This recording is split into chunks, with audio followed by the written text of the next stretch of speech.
बेकसूरों को जेल में डाला जाएगा और दंगाई प्रवचन देंगे। जवाब तो मांगा जाएगा। जब इकोनॉमी धराशायी हो, कूटनीति में भारत पूरी तरह से घिर गया हो, मगर मुख्य धारा की मीडिया में पूरी तरह से सन्नाटा हो, तो जवाब तो मांगा जाएगा ना। नमस्कार, आप देख रहे हैं जवाब मांगा जाएगा टैलेंटेड इंडिया पर। कार्यक्रम शुरू करने से पहले एक बार फिर आप सबसे अपील कि न सिर्फ टैलेंटेड इंडिया को सब्सक्राइब करें, बल्कि उस बेल आइकन को भी जरूर दबाएं, ताकि जैसे ही मैं कोई शो टैलेंटेड इंडिया पर करूं, सीधे आपके मोबाइल फोन्स तक पहुंच जाए। आज जिस विषय के साथ मैं आपके सामने हाजिर हुआ हूं, वो ये कि क्या चीन पर विश्वास किया जा सकता है। यही नहीं, इस शख्स जिस पर प्रधानमंत्री नरेंद्र मोदी ने इतना ज्यादा एतबार किया, यानी कि अमेरिका के राष्ट्रपति डोनाल्ड ट्रंप, क्या उन पर भी एतबार किया जा सकता है। और आज इस कार्यक्रम में मैं उस पर आपके सामने कुछ पुख्ता जानकारी रखने वाला हूं। शुरुआत मैं करना चाहूंगा 15 जुलाई 1962 के इस अखबार की कतरन के साथ। यह कतरन क्या कहती है, इसे पढ़िए। Chinese troop withdraw from Galwan post, great courage shown by Indian jawans, Delhi warning has worked. तीन चीजें कहता है कि चीन ने गालवान घाटी से पीछे अपनी सेनाएं हटा दी। दूसरी बात कि भारतीय जो सैनिक हैं उनका शौर्य काम आया। और तीसरा, दिल्ली की जो चेतावनी है वो काम आई। मगर क्या आप जानते हैं इसके कुछ हफ्तों बाद क्या हुआ था?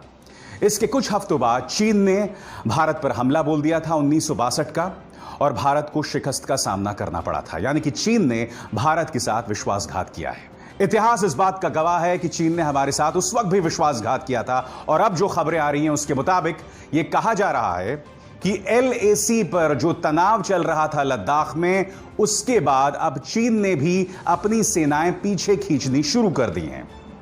पहले तो मैं ये समझ नहीं पा रहा हूं, क्योंकि चाहे भारतीय जनता पार्टी हो या उसका प्रचार तंत्र, वो तो लगातार ये कह रहे थे कि कोई अंदर घुसा ही नहीं है। तो भैया, जब कोई अंदर घुसा ही नहीं है तो वापसी किस बात की हो रही है? क्या इस सवाल का जवाब देगी भारतीय जनता पार्टी सरकार? मगर मुद्दा वो नहीं है। मैं इतिहास में खुद को दफन नहीं करना चाहूंगा। इस वक्त जो तस्वीर सामने उभर कर आ रही है, मैं उसको लेकर आपके सामने कुछ तथ्य रखना चाहूंगा जिस पर आपको गौर करना पड़ेगा। सबसे पहले आपको इस बात पर गौर करना पड़ेगा कि चाइनीज विदेश मंत्रालय ने इस मुद्दे पर क्या कहा है और भारतीय विदेश मंत्रालय ने इस मुद्दे पर क्या कहा है। आपके सामने एक एक करके मुद्दा मैं आपके सामने उठाऊंगा। सबसे पहले, दोनों देशों के विदेश मंत्रालयों के बयान में फर्क, और यह फर्क किस तौर पर सामने उभर कर आता है आपकी स्क्रीन पर। LAC का जिक्र, जहां भारत ने अपनी तरफ से LAC का जिक्र किया है, चीन ने उसका जिक्र अपने फॉरेन मिनिस्ट्री के बयान में किया ही नहीं है। और वो मैं आपको पढ़ के सुनाना चाहूंगा। LAC से पीछे हटने या डिसएंगेजमेंट, और भारत का कहना है इस प्रक्रिया को जल्द से जल्द अंजाम दिया जाना चाहिए। LAC और भारत चीन सीमा पर चरणबद्ध तरीके से दोनों पक्षों को पीछे हटना चाहिए। भारत ने यह भी कहा है कि दोनों पक्षों को LAC की इज्जत करनी चाहिए और इसे बदलने के लिए कोई भी एक तरफा कदम नहीं उठाना चाहिए जिससे क्षेत्र की शांति भंग हो। यानी कि भारत सरकार साफ तौर पर LAC का जिक्र कर रहा है। मगर चाइना का बयान भी आपकी स्क्रीन पर। चाइना के विदेश मंत्रालय ने LAC का जिक्र तक नहीं किया। इसकी इज्जत करना तो बहुत दूर की बात है। उसका कहना है आपके स्क्रीन पर, हाल ही के दिनों में दोनों देशों के बीच सैनिक और कूटनीतिक संपर्क में मिली तरक्की का स्वागत किया जाना चाहिए। बातचीत और वार्ता की प्रक्रिया जारी रहनी चाहिए। दोनों पक्षों के बीच बनी सहमति पर त्वरित कार्रवाई की जानी चाहिए और फ्रंट लाइन सेनाओं के पीछे हटने की प्रक्रिया को पूरा करना चाहिए। देखा आपने, LAC का जिक्र भी नहीं। और आपको इस बात को समझना होगा कि चीन LAC का जिक्र क्यों नहीं कर रहा है, क्योंकि LAC का उल्लंघन भारत नहीं कर रहा है, LAC का उल्लंघन चीन कर रहा है। लिहाजा उसके लिए LAC के कोई मायने नहीं है। LAC यानी लाइन ऑफ एक्चुअल कंट्रोल, जिसकी गरिमा को बनाए रखना चाहिए। तो ऐसे में मैं जानना चाहता हूं, अगर अपने विदेश मंत्रालय के बयान में चीन लाइन ऑफ एक्चुअल कंट्रोल का जिक्र ही नहीं कर रहा है, तो हम उस पर भरोसा कैसे कर सकते हैं? इसके बाद भारतीय विदेश मंत्रालय ने अपने आधिकारिक बयान में न तो दोनों पक्षों में हुए संघर्ष का ही जिक्र किया है, जिसमें 20 भारतीय सैनिक शहीद हुए, और न ही गालवान घाटी का जिक्र है। आपको याद होगा, जब 20 भारतीय सैनिक शहीद हुए थे, तब भारत ने अपनी तरफ से 25 जून को एक बयान जारी किया था, और वो बयान क्या कहता है आपके स्क्रीन पर। चीनी सेना का बर्ताव दोनों देशों के बीच बनी सहमति के खिलाफ है। 25 जून को दिए गए बयान में यह भी कहा था भारत ने कि चीन ने गालवान घाटी में घुसकर एलएसी पार करके भारतीय जमीन पर ढांचे बनाए थे, और अब ना गालवान घाटी का जिक्र है, ना भारतीय सैनिकों की शहादत का ही इस बयान में कोई जिक्र है। मगर चीन क्या कर रहा है? उल्टा चोर कोतवाल को डांटे। दबंग चीन का क्या जिक्र है आपके सामने। चीन ने प्रमुखता से गालवान घाटी का जिक्र किया है। गालवान घाटी में जो हुआ उसका सही और गलत सबको पता है, स्पष्ट है। चीन अपनी क्षेत्रीय संप्रभुता की रक्षा पुख्ता तरीके से करेगा। क्या कह रहा है चीन? कि गालवान घाटी में जो हुआ वो पूरी दुनिया जानती है, और चीन अपनी क्षेत्रीय संप्रभुता की रक्षा करेगा। आप बताइए ना, जब दोनों देशों के बीच समझौता हो रहा है, तो ऐसे में इस तरह के तल्ख तेवर अपनाने की जरूरत क्या है? आपको याद होगा, जिस दिन प्रधानमंत्री नरेंद्र मोदी ने वो बयान दिया था कि ना तो चीन ने ही प्रवेश किया है भारत के अंदर, ना उन्होंने जमीन पर कब्जा किया है। वो बयान याद है? एक बार फिर वो बयान सुनिए। न वहां कोई हमारी सीमा में घुस आया है, न ही कोई घुसा हुआ है, न ही हमारी कोई पोस्ट किसी दूसरे के कब्जे में है। तो सुना आपने? इसके ठीक बाद चाइनीज फॉरेन मिनिस्ट्री का एक बयान आता है कि गालवान घाटी पर हमारी संप्रभुता कायम है। यानी कि एक तरह से उसने पूरी गालवान घाटी पर अपने कब्जे का दावा कर दिया। अब जो खबर आ रही है, यानी कि दोनों देशों के जो सैनिक नुमाइंदे हैं उनके बीच जो बातचीत आ रही है, उसके हिसाब से चीन का क्या दावा है। आपकी स्क्रीन पर यह मैप ये बता रहा है कि PP14 यानी कि पेट्रोलिंग पॉइंट 14 से भारतीय जमीन में 800 मीटर अंदर का दावा चीन कर रहा है। यानी कि भारतीय जमीन का 800 मीटर का दावा चीन कर रहा है। और यह खबर पत्रकार शिव अरूर की है, जो आपकी स्क्रीन पर इस वक्त दिखाई दे रही है। सबसे पहले मैंने आपको यह मैप दिखाया जिसमें चीन इस 800 मीटर पर दावा कर रहा है, और उसके बाद शिव अरूर की यह खबर जिसमें वो ये कह रहे हैं कि चीन पेट्रोलिंग पॉइंट 14 से 800 मीटर अंदर का दावा कर रहा है। दिक्कत यह है, ऐसे में जो लोग ये दावा कर रहे हैं कि ऑल इज वेल, चीन नरम हो गया, चीन डर गया, मैं ये जानना चाहता हूं, अगर चीन डर गया है तो यह बात उसके बयानों में क्यों नहीं दिखाई दे रही है?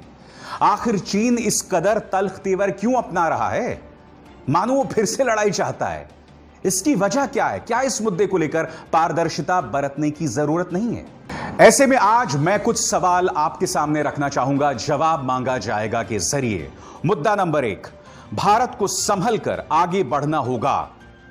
मुद्दा नंबर 2, दगाबाज चीन पर भरोसा नहीं किया जा सकता। चीन की कथनी और करनी में फर्क है, हमें नजर रखनी होगी। और इसके बाद मुद्दा नंबर 3, और यह बहुत अहम मुद्दा है कि सियासत के नाम पर देश के हित कुर्बान नहीं किए जा सकते।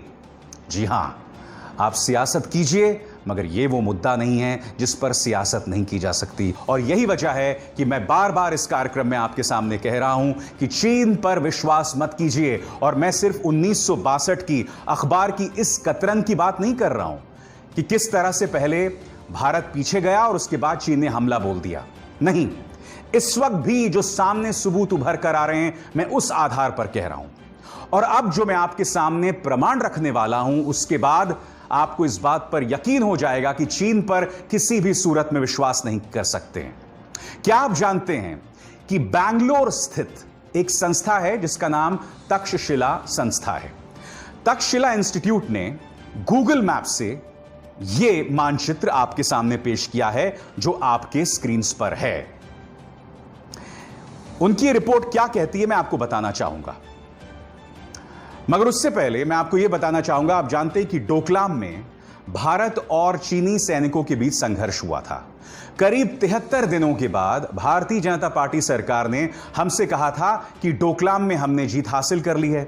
मगर क्या आप जानते हैं, 2017 दिसंबर 2017 से लेकर दिसंबर 2019 के बीच, यानी कि जब भारत ने जीत का दावा कर लिया, चीन लगातार रोड बनाता रहा और उसका प्रमाण गूगल मैप का यह मानचित्र है जो आपके स्क्रीन पर है। यह मानचित्र क्या कहता है, मैं आपको बताना चाहूंगा। Map accessed from Google Earth shows that the development of roads towards the Torsa Nalla at one end of the Jhamperi Ridge, which is Bhutanese territory, continued between December 2017 to December 2019. यानी कि उस समझौते के बावजूद चीन सड़क बनाता रहा जो कि तोरसा नल्ला की तरफ जा रही थी, जो कि भूटान का क्षेत्र था। और हमें यह बतलाया गया था कि चीन पीछे हट गया है और ऐसे में यह जीत भारत की हुई है। यही नहीं, भारत के लिए दोहरी मुसीबत भी है इस वक्त जो चीन के साथ उसका संघर्ष चल रहा है उसको लेकर। और वो दोहरी मुसीबत क्या है, वो अजय शुक्ला अपनी इस रिपोर्ट में बता रहे हैं। पहली बात, वो ये कहते हैं कि चीन अब भी पैंगोंग त्सो पर अपने कब्जे पर चर्चा करने को तैयार नहीं है। जैसे कि आप जानते हैं कि फिंगर 8 और फिंगर 4 के बीच में 8 किलोमीटर भारतीय जमीन है और फिंगर 4 तक चीन पहुंच गया था और उसने अपने ढांचे बना लिए थे। चीन इस पर चर्चा करने को तैयार नहीं है, वो जगह जो भारतीय जमीन है। अब आपके स्क्रीन पर क्या आप जानते हैं कि patrolling point 14, patrolling point 15, patrolling point 17 और पेट्रोलिंग पॉइंट 17A, इन तमाम जगहों पर हमारे भारतीय सैनिक आराम से जा सकते थे। अब जो समझौता हुआ है उसके हिसाब से दोनों ही पक्ष 2 किलोमीटर पीछे हटेंगे। तो मैं जो आपसे सवाल पूछना चाहता हूं, जिसका जिक्र अजय शुक्ला ने भी अपनी रिपोर्ट में किया है, कि चीन तो हमारी जमीन में आ गया था ना, अगर वो 2 किलोमीटर पीछे हट भी जाता है और भारत भी 2 किलोमीटर पीछे हट जाता है तो भारत तो अपनी जमीन छोड़ देगा और ऐसे में दोनों देशों के बीच 4 किलोमीटर लंबा नो मैन्स लैंड यानी बफर जोन बन जाएगा। अब फिर से याद कीजिए वो पेट्रोलिंग पॉइंट्स जिसका अभी अभी मैंने जिक्र किया था। कौन से patrolling points? PP14, PP15, PP17 और PP17A। इस मानचित्र के मुताबिक भारत जो है अब इन पेट्रोलिंग पॉइंट्स पे विचरण नहीं कर पाएगा। ये तमाम मुद्दे हैं जो दुविधा पैदा कर रहे हैं, जो असमंजस पैदा कर रहे हैं और मुझे उम्मीद है कि भारत सरकार इस पर जो है सावगोही से अपनी बात रखेगी। तो कार्यक्रम की शुरुआत में मैंने आपको बताया कि न चीन पर विश्वास किया जा सकता है, न अमेरिका पर। आपको याद है प्रधानमंत्री नरेंद्र मोदी जब अमेरिका गए थे तो उन्होंने डोनाल्ड ट्रंप की मौजूदगी में एक तरह से रिपब्लिकन पार्टी के उम्मीदवार डोनाल्ड ट्रंप के लिए चुनावी कैंपेनिंग कर डाली थी। याद है आपको? अब की बार ट्रंप सरकार, वो बयान याद है? जी हां, अब की बार ट्रंप सरकार।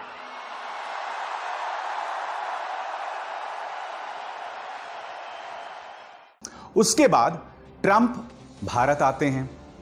हजारों की तादाद में मोटेरा स्टेडियम में नमस्ते ट्रंप होता है और उसी का नतीजा, कई लोग ये बता रहे हैं, उसी का नतीजा यह है कि आज की तारीख में गुजरात में कोरोना इतनी व्यापक तौर पर फैला हुआ है। अब वहां की सरकार तो खबर बाहर आने ही नहीं दे रही है।